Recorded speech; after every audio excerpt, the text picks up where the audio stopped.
Donc je vous retrouve pour la correction des exercices sur l'interaction électrique et sur les champs électriques.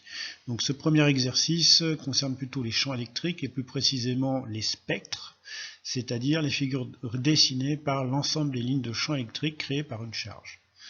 Donc je vous rappelle que les lignes de champ sont orientées dans le sens du champ électrique, du vecteur champ électrique, et que d'une manière générale, ces lignes de champ fuient une charge positive et au contraire convergent vers une charge négative. Donc ici, on a le spectre créé par les lignes de champ électriques créées par une seule charge et on voit que à chaque fois, les lignes de champ s'éloignent de la charge. Donc on en déduit que la charge ici au centre du spectre est une charge positive.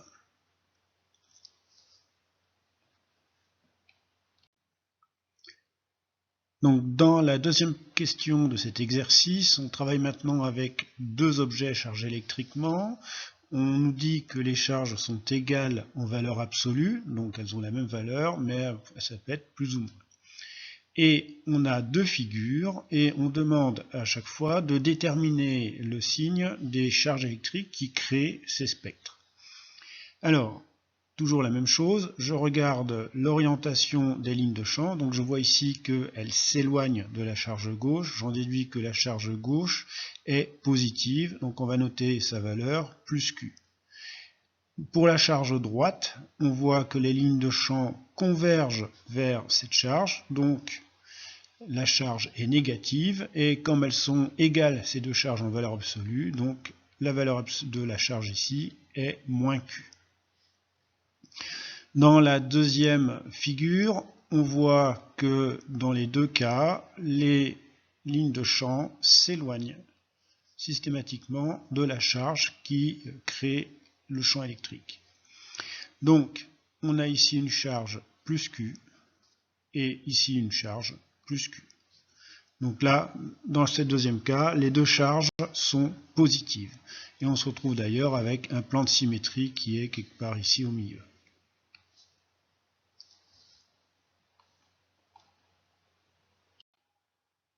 Alors, dans l'exercice suivant, on vous parle des particules qui composent la matière, à savoir les protons, les neutrons et les électrons. Et on s'intéresse à deux de ces particules et on note petit d la distance qui la sépare. Alors, pour chaque cas ABC du tableau suivant, on vous demande dans un premier temps de déterminer le nom de la particule 2. Alors, pour déterminer le nom de la particule 2, en fait, on va s'intéresser à sa charge. Donc, un proton a une charge égale à la charge élémentaire, c'est-à-dire à petit e. Un neutron, comme son nom l'indique, est neutre, donc ne porte pas de charge électrique, et un électron a une charge égale à moins petit e, c'est-à-dire opposée à la charge élémentaire et opposée à celle du proton. Donc, pour la particule 2, dans un premier temps, la ligne A, je vois que la charge vaut petit e, on a donc affaire à un proton. Pour la ligne B, la charge est égale à moins E, on a donc affaire à un électron. Et enfin, pour la ligne C, on a à nouveau une charge égale à petit e, donc positive, donc on a à nouveau affaire à un proton.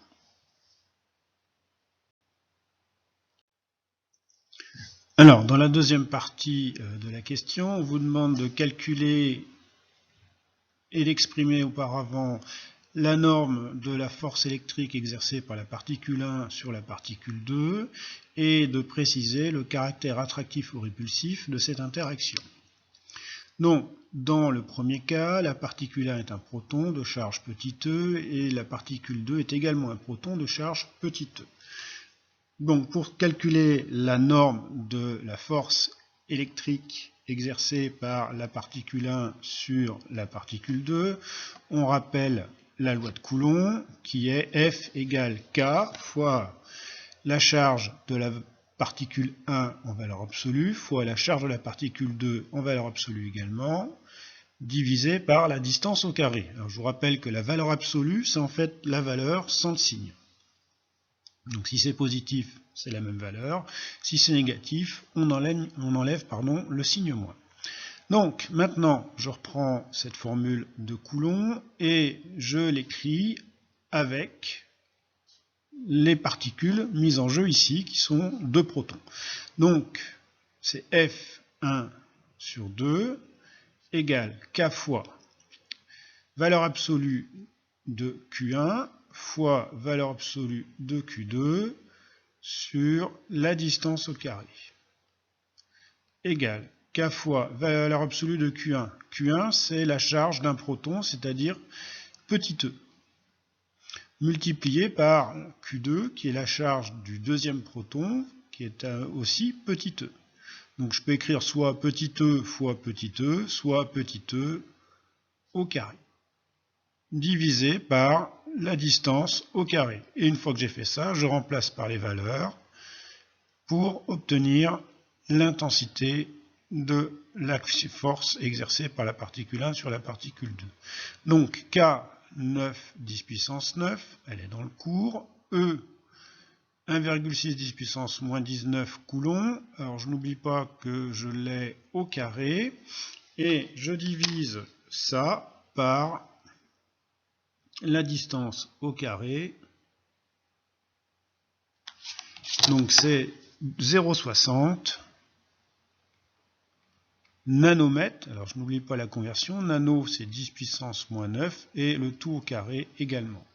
Une fois que j'ai fait ça, je fais l'application numérique et je trouve 6,4 10 puissance moins 10 newton.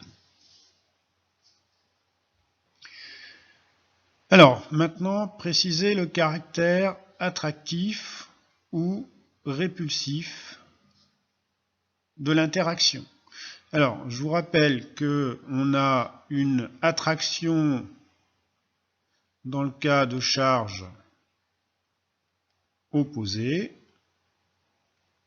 et on a une répulsion si on a des charges de même signe.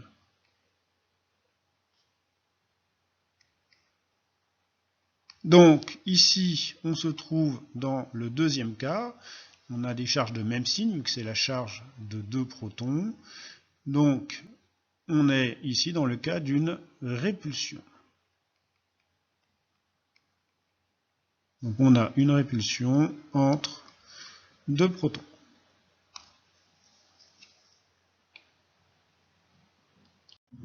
Alors, donc on fait la même chose avec les 2 autres lignes. Donc la ligne B, on a cette fois-ci l'interaction électrique entre 2 électrons. Donc ligne B.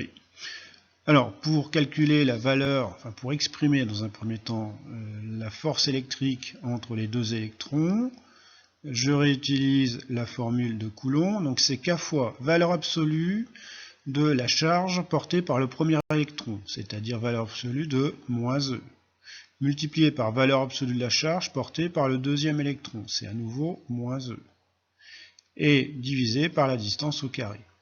Donc ça fait K fois, alors valeur absolue de moins E, je vous rappelle, la valeur absolue c'est la valeur sans le signe. Donc moins E étant négatif, j'enlève le signe moins, il me reste petit e.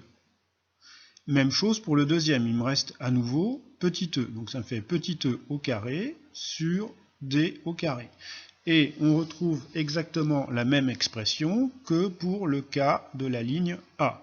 Donc je me passe de reprendre les valeurs et je mets directement le résultat, vu que ce sont les mêmes valeurs que la ligne A, je vais avoir le même résultat numérique qui est de 6,4 10 puissance moins 10 newton. Maintenant, est-ce que c'est une force qui est attractive ou répulsive? Donc pour ça, je dois regarder le signe des charges. Alors, la première charge est un électron chargé négativement, la deuxième charge est également un électron chargé négativement, ce qui veut dire qu'on a des charges de même signe, et donc on est dans le cas d'une répulsion.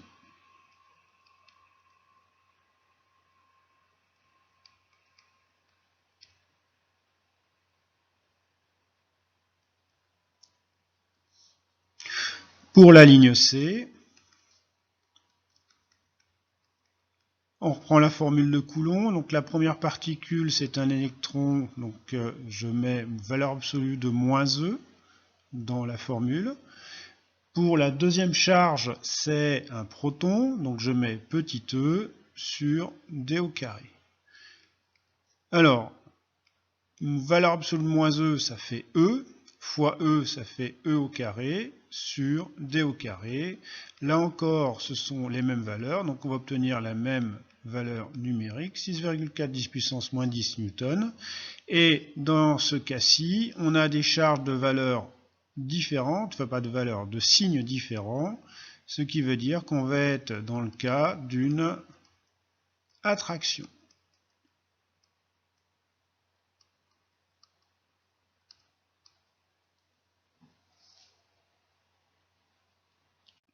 Alors, dans l'exercice suivant, qui est le 23, on a deux points matériels immobiles A et B qui portent des charges électriques QA égale moins 2,0 10 puissance 2 NC, c'est nanocoulomb, nano étant 10 puissance moins 9, et QB égale plus 4,0 10 puissance 2 nanocoulomb. La distance entre les deux particules A et B est de 7,5 cm. Première question qu'on va faire sur la diapositive suivante, c'est calculer et exprimer, exprimer d'abord, calculer ensuite, les normes FA sur B et FB sur A des forces électrostatiques.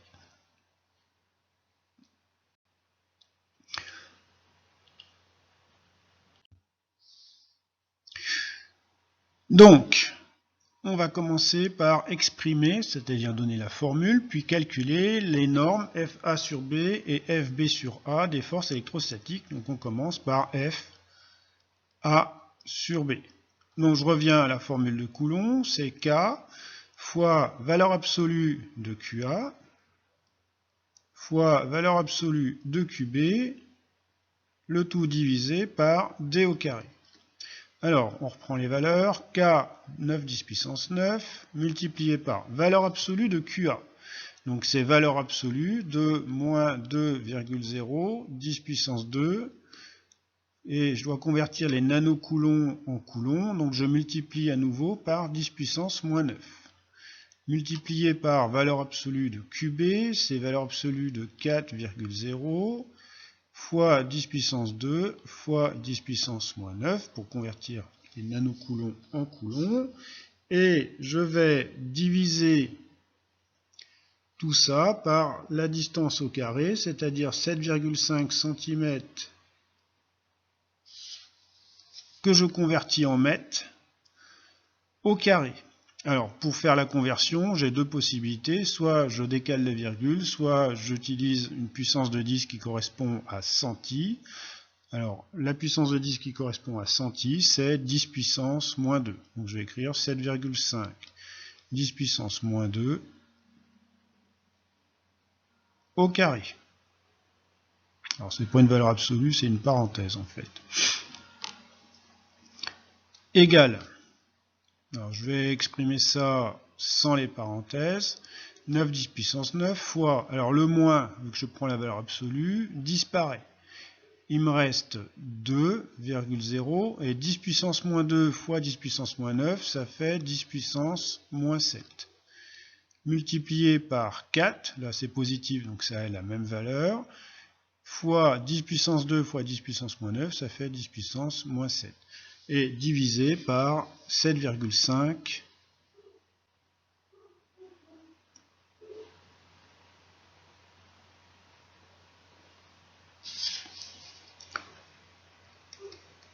10 puissance moins 2, le tout au carré.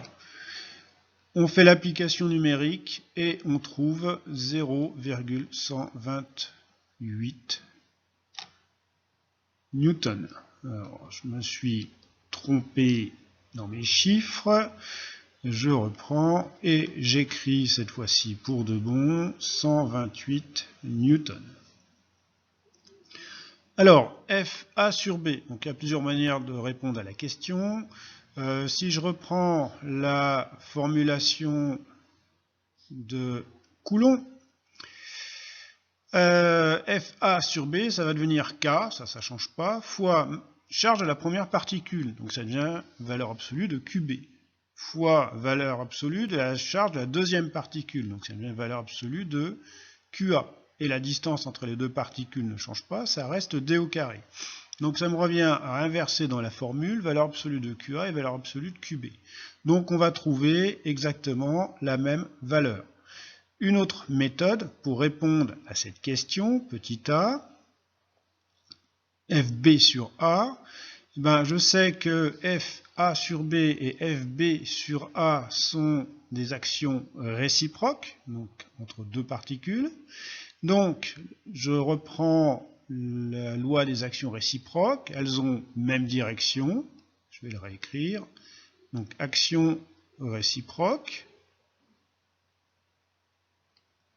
même direction, sens opposé, et même norme, donc même intensité pour nous.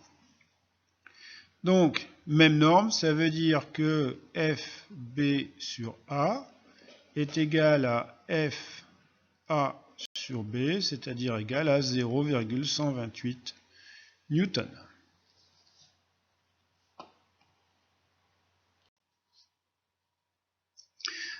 Donc, dans la deuxième question, on nous demande de représenter les vecteurs FA sur B et FB sur A avec une échelle qui est fournie et de préciser les caractéristiques de ces vecteurs. Donc, dans un premier temps, on va déjà représenter les deux particules. Donc, elles sont séparées d'une distance de 7,5 cm. Donc, il y en a une qui est à l'extrémité ici et l'autre qui est à l'extrémité ici. Donc, ici, c'est la particule A. Ici, la particule B. Et j'ai besoin des charges, du moins des signes des charges. Donc ici on a QA qui est négatif. Et ici on va voir QB qui est positif. Ensuite, on me demande d'utiliser l'échelle qui est fournie. Donc cette échelle me dit que 1 cm doit représenter 0,050 newton. La force FA sur B vaut 0,128 newton. Et je me demande quelle est la longueur que je dois utiliser pour représenter cette intensité. Donc c'est un produit en croix, donc j'appelle x cette longueur, x ça va être 1 fois 0,128 divisé par 0,050. Et on trouve 2,56 cm.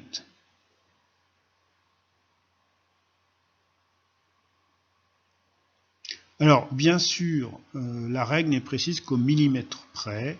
Donc, je vais être obligé d'arrondir cette valeur au millimètre, donc au plus proche. Donc, je trouve que x est finalement 2,6 cm. Alors, maintenant, je vais représenter cette intensité. Donc c'est la force exercée par la particule A sur la particule B. Donc la particule qui subit, c'est la particule B. Donc le point d'application, ça va être B.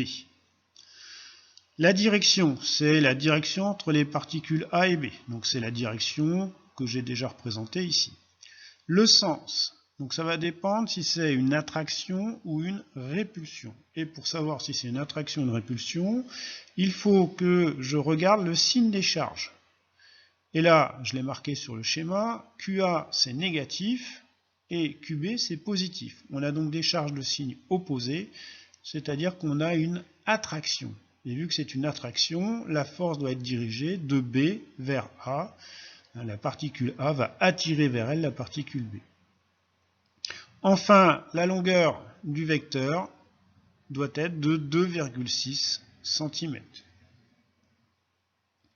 Donc, je prends mon crayon et je fais une flèche qui vaut 2,6 cm. Donc ça va être F A sur B. Qu'est-ce qui va changer pour f b sur a? Donc ça a la même intensité, donc la flèche aura la même longueur. Alors B sur A, donc la particule qui subit cette fois-ci, c'est la particule A. Donc le point d'application, ça va être la particule A. La direction, c'est toujours la direction AB. Et le sens, c'est toujours une attraction, donc c'est toujours dirigé vers la particule qui attire, c'est-à-dire ici vers la particule B. Donc le sens va être de A vers B. Et la longueur doit être la même, c'est-à-dire de 2,6 cm. Donc je les repasse un peu pour qu'on les voit à l'écran et on obtient quelque chose qui est comme ça. Et donc ça c'est F A sur B.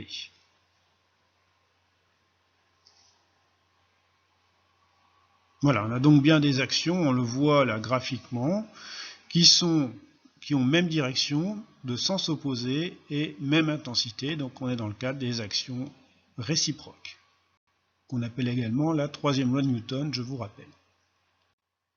Alors, l'exercice 20, on a cette fois-ci un objet qui a été électrisé et qui porte une charge Q qui vaut moins 11 nanocoulombs. Alors, la première question est d'interpréter le signe de cette charge. La première chose qu'on peut en dire, c'est que le signe de la charge est négatif. Alors, petit rappel, dans le cadre d'une électrisation, les seules particules qui peuvent être échangées, ce sont des électrons. Et les électrons sont chargés négativement. Ce qui veut dire que cet objet, ayant une charge négative, a un excédent d'électrons. Donc cet objet a un excédent d'électrons.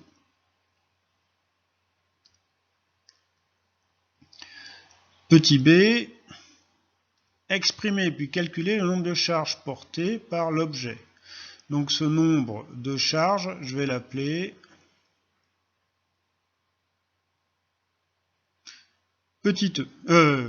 grand N, pardon. J'anticipe sur la suite. Donc nombre de charges, je l'appelle grand N, et ce nombre de charges, c'est en fait, on a dit, un nombre d'électrons.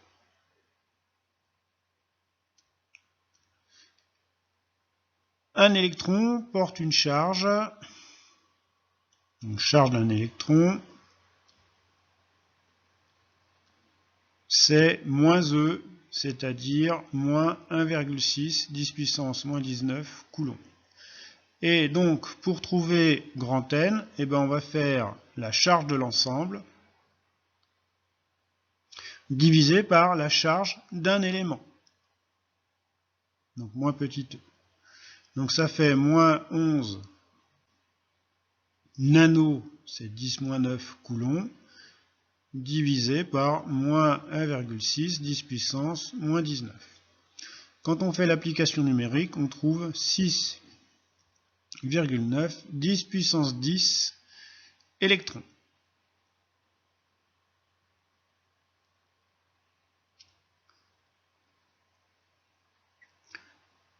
Donc en ordre de grandeur, je vous rappelle que l'ordre de grandeur ce serait la puissance de 10 la plus proche, 6,9 je l'arrondis ici à 10, ça ferait 10 fois 10 puissance 10, donc en ordre de grandeur ça ferait 10 puissance 11 électrons.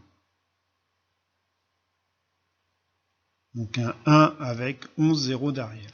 Donc d'une manière générale, c'est ce qu'on a déjà vu quand on a fait la chimie et qu'on a vu dénombrer le nombre d'éléments. Quand on dénombre le nombre d'éléments, ici c'est le nombre d'électrons que porte un objet électrisé, on trouve toujours des quantités qui sont très très importantes. Et pas du tout à notre échelle. Alors, l'exercice 34 consiste à modéliser un cristal de fluorure de calcium, dont la formule est CaF2.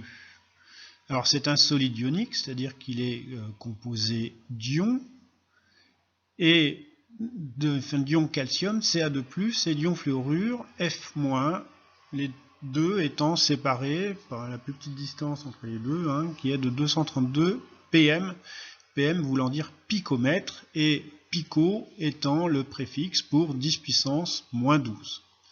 La première question à laquelle on va répondre, c'est d'exprimer puis de calculer les normes FCa2+ sur F- et F- sur Ca2+, les forces électrostatiques exercées par un ion Ca2+ et un ion F-. Alors, FCa2+ est sur F- et F de F- sur Ca2+, je vais y arriver.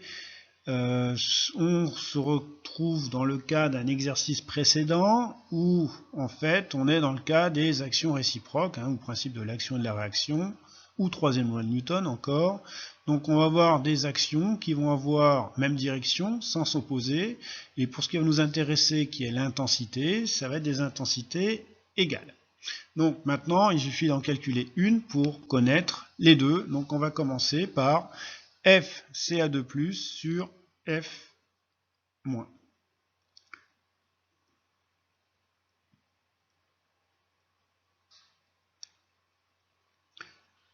Alors, c'est formule de Coulomb, K, fois la charge de Ca2+ en valeur absolue, fois la charge de F- en valeur absolue, divisé par la distance entre les deux au carré. Alors, il va me falloir les charges des ions Ca2+ et des ions F- qui ne sont pas donnés dans les nombres C. Maintenant, je me rappelle ce qu'on a vu en secondes, c'est des rappels de secondes ça. Pour Ca2+, il porte deux charges positives, donc il porte une charge égale à 2 fois petit e, c'est-à-dire 2 fois 1,6 10 puissance moins 19 coulombs, c'est-à-dire 3,2 10 puissance moins 19 coulombs. Pour F-, donc il porte une charge négative. Donc la charge est négative, je mets un moins devant, il en a une, et il en porte une seule, donc c'est une fois petit e. Donc ça fait moins 1,6 10 puissance moins 19 coulombs. Donc une fois que j'ai fait ça, je peux remplacer ici, dans la formule, par les valeurs. Donc K, c'est 9 10 puissance 9,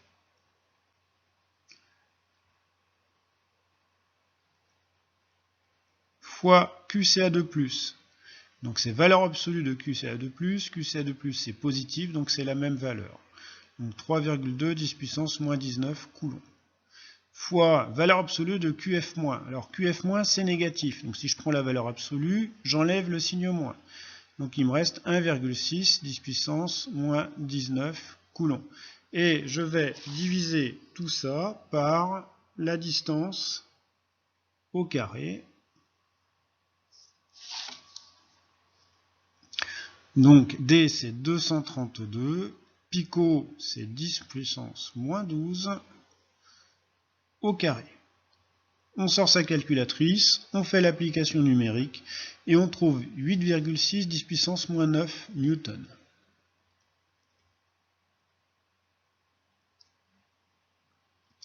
Donc je mets en dessous que de même F- sur Ca2+ est égal à 8,6 10 puissance moins 9 newton. On peut mettre entre parenthèses principe des actions réciproques.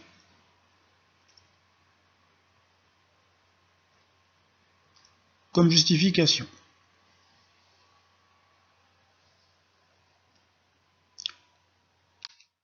On nous demande dans une deuxième partie de représenter ces forces à l'aide de vecteurs en précisant leurs caractéristiques et l'échelle utilisée.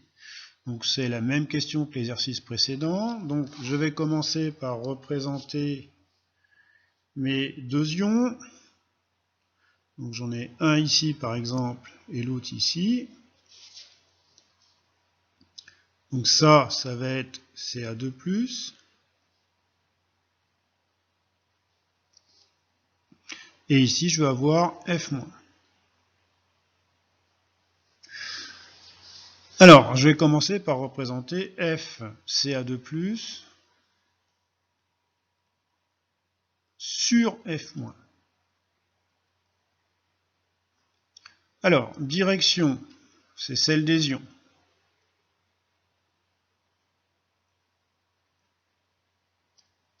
Sens. Alors, on est dans le cas d'une action entre une charge positive et une charge négative. C'est-à-dire qu'on a une attraction. Ça va donc être de F- vers Ca2+. La particule, enfin l'ion Ca2+, va attirer l'anion F-. Le point d'application, c'est la particule qui subit, donc c'est celle qui est sur. Donc ici c'est F-, hein, c'est l'action exercée sur F-, et l'intensité,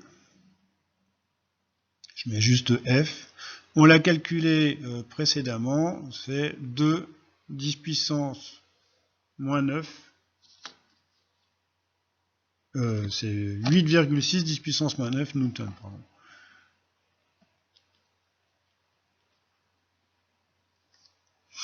Quand je l'ai dit, j'ai eu un doute. En fait, le 2 10 puissance moins 9 newton, c'est tout simplement l'échelle qu'on va se donner. Là, on va prendre 1 cm pour 2 10 puissance moins 9 newton. Ça va être notre échelle. Et on va chercher quelle est la longueur à donner au vecteur, en sachant que la force vaut 8,6 10 puissance moins 9 newton. Donc si on fait le calcul, c'est encore une fois un produit en croix. On a 1 fois 8,6 10 moins 9 sur 2 10 moins 9. Et on trouve 4,3 cm.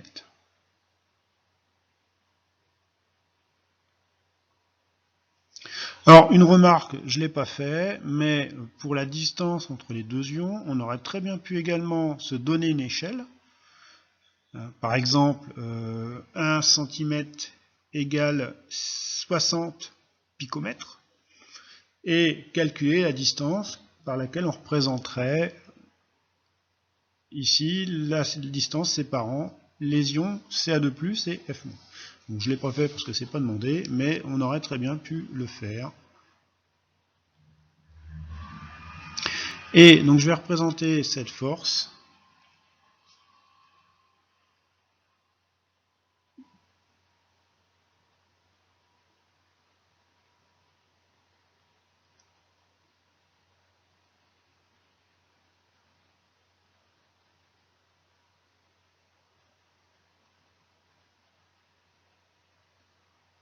Voilà, donc je prends ma règle et sur la règle, je trace une flèche qui a pour longueur 2,6 cm. 4,3 cm, je vais y arriver. Donc ça c'est F Ca2+ sur F-. Pour l'autre, ben je fais la même chose. Qu'est-ce qui va changer? Donc c'est que déjà ça va être l'action exercée par F- sur Ca2+. Donc la particule qui subit c'est Ca2+, donc le point d'application c'est Ca2+.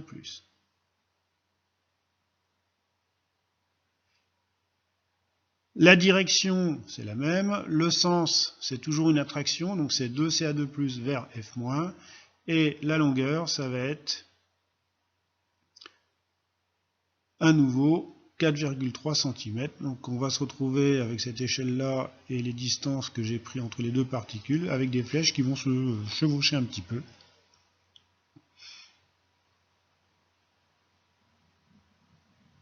Donc ça c'est F sur Ca2+.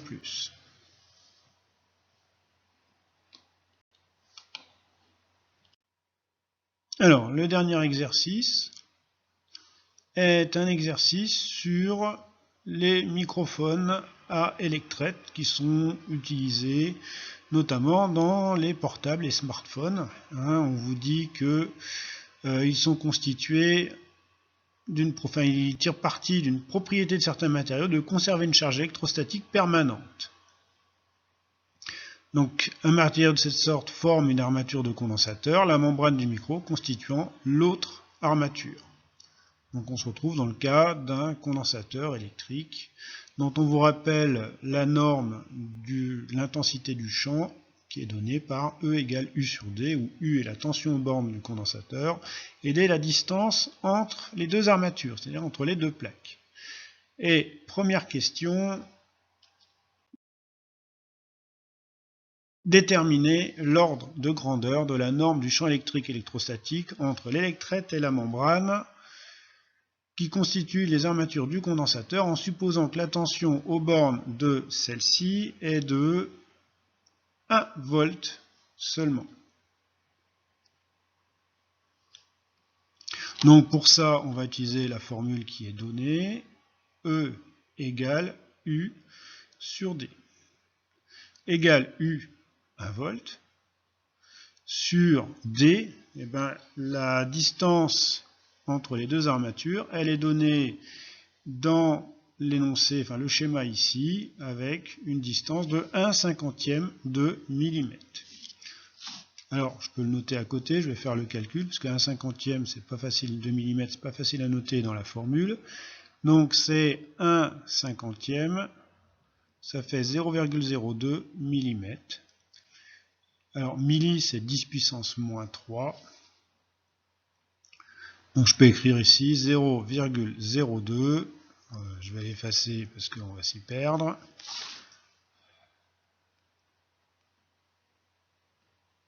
Voilà. Donc je remets le 0 qui manque. 10 puissance moins 3. Et on trouve la bagatelle de 50 000 volts par mètre.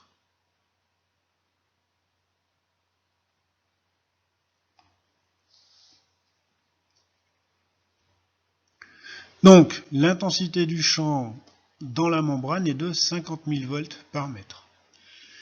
Alors, lorsqu'une onde sonore arrive sur la membrane, elle la déforme, il en résulte une variation de tension aux bornes du condensateur de l'ordre de U' égale 10 mV. Estimez l'ordre de grandeur de la déformation de la membrane du micro-électrette. Donc, si on prend le microphone, donc on a une onde qui arrive par ici, une onde sonore. Et elle vient faire bouger là cette membrane qui est représentée en bleu sur le schéma ici. Donc on a un champ, la distance varie. Vu que la distance varie et que le champ, dans un premier temps, on peut le considérer comme étant constant, forcément la tension aux bornes de la membrane va varier également. Alors, quel est l'ordre de grandeur de cette variation? Je reprends la même formule. Donc E, ça va être U' sur D', sauf que cette fois-ci, je vais chercher D'. Donc je reprends, alors si vous avez un doute, la pyramide, U', D', E, et je cache ce que je cherche, c'est-à-dire D' qui est ici, je dis que D' c'est U' sur E. Donc D' c'est U' sur E. Alors, U', on me dit que c'est 10 mV. 10, c'est 0,010 volts, 10 mV. Sur E, je suppose dans un premier temps qu'il ne varie quasiment pas, donc je remets 50 000. Et on obtient 10 puissance moins 7 mètres. Alors, c'est pas très causant. 10 moins 7, donc je vais convertir ça en micromètres. Alors, petit rappel, micro, c'est 10 puissance moins 6. Donc, ça fait 0,2 micromètres. Donc, l'onde sonore implique une variation de l'épaisseur de la lame de 0,2 micromètres.